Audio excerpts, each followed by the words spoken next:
2:02.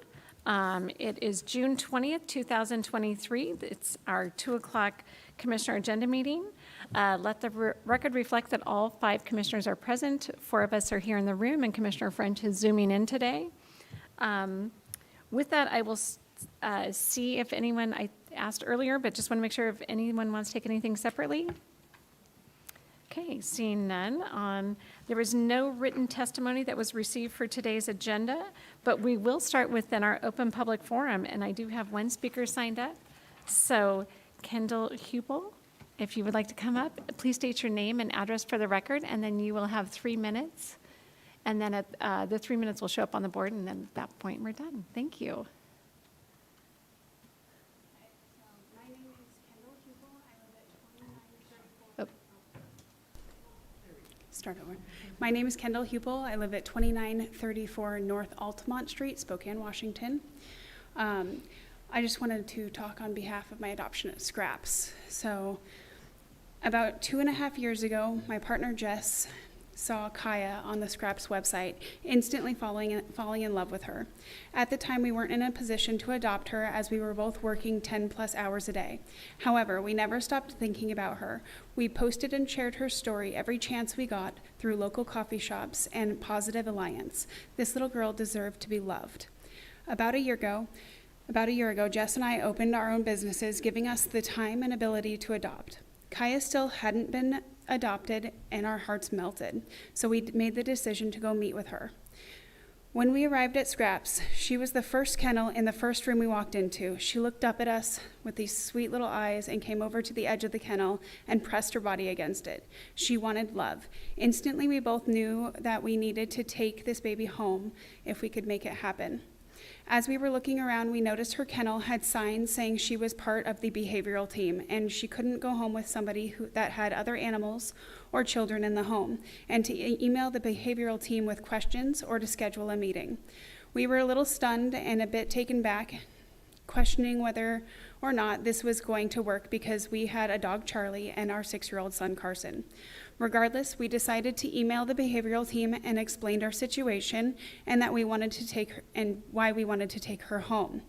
Kevin, the head of the behavioral team, emailed us back and invited us to come meet Kaya. During our first meeting, Kevin explained Kaya's situation and how she was a sweet girl but had some anxiety and stress towards other animals and children. Over the next month, we came and sat with Kaya every day during our lunch breaks. We never missed a day except when they were closed. Kevin worked with us on regular visitations, bringing both Carson and Charlie in to meet her as many times as it took. We were so happy that we went through this process with the behavioral team helping along the way. Kaya just needed a chance. She wasn't aggressive, she was terrified. She spent a good portion of her life in a concrete cell because she was looked at as a behavioral issue. Behavioral doesn't always mean aggressive. This girl just needed snuggles and a blankie. Today, she is able to walk through crowds and have strangers pet her. She loves everyone, sometimes even a bit too much. She is also so gentle that she could pass as a service dog. Kaya has built a strong bond with our son and our other dog, Charlie. Now that Charlie had passed, Kaya, the dog who was terrified of other dogs, is now sad that her best friend is gone. We ask that you remove Jesse as director from Scraps. He doesn't care about the behavioral dogs the way that the behavioral team did. These dogs aren't given the chance to leave with responsible owners. And, one of the things I was thinking about on my way here is like, when I was growing up, because I grew up in Spokane, every time that I would think about adopting a dog, or if a dog was hurt on the side of the road, or if anything needed to happen with dogs, we went to Scraps. It's no longer like that anymore. It feels like an unsafe place, and that's something that is really sad because that was the go-to.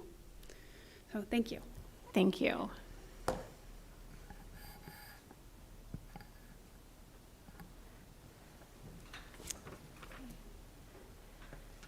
So thank you very much.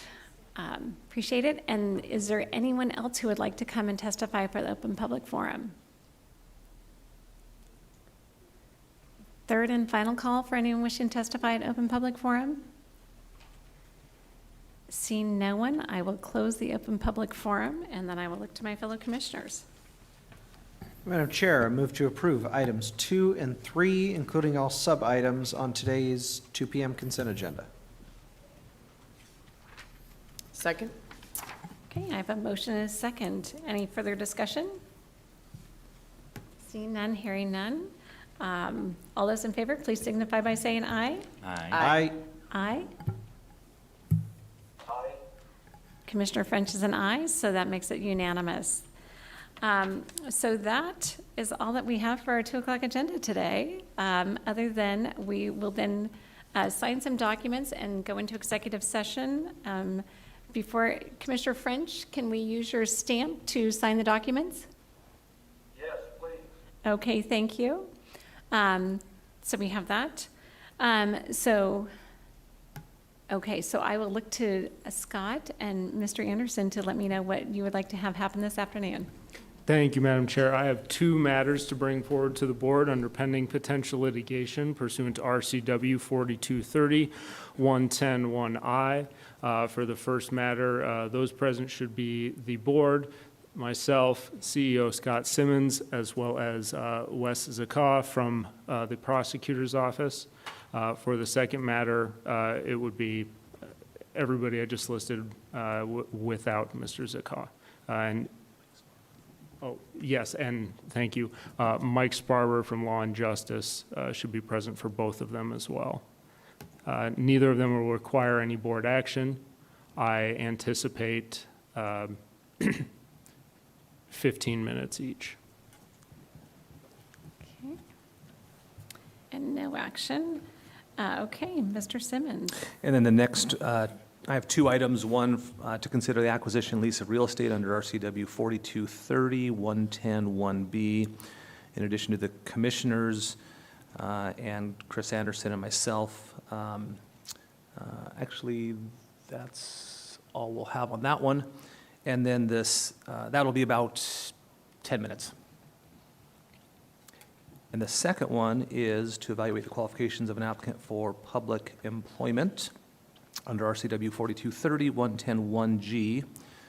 Same individuals, commissioners, Chris Anderson, myself, as well as Ashley Cameron and Jeff McMorris. And that will be 15 minutes.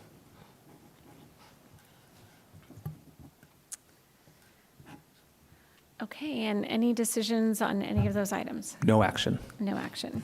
Okay. So then we will be going into executive session. It'll be for 55 minutes is what we anticipate. No action will be taken for those items. As we go in and out of each of those items, then we will adjourn for the day at the end of that, unless there's nothing else we think is going to happen. Okay, so we will give ourselves 5 minutes to go into executive session because it takes about that to get all the technology turned around. So we will be starting executive session at 2:15. And again, plan to go into executive session for 55 minutes. We will adjourn when we are done with executive session, and if we extend, we will let the clerk know to make that in the public record. Thank you all very much.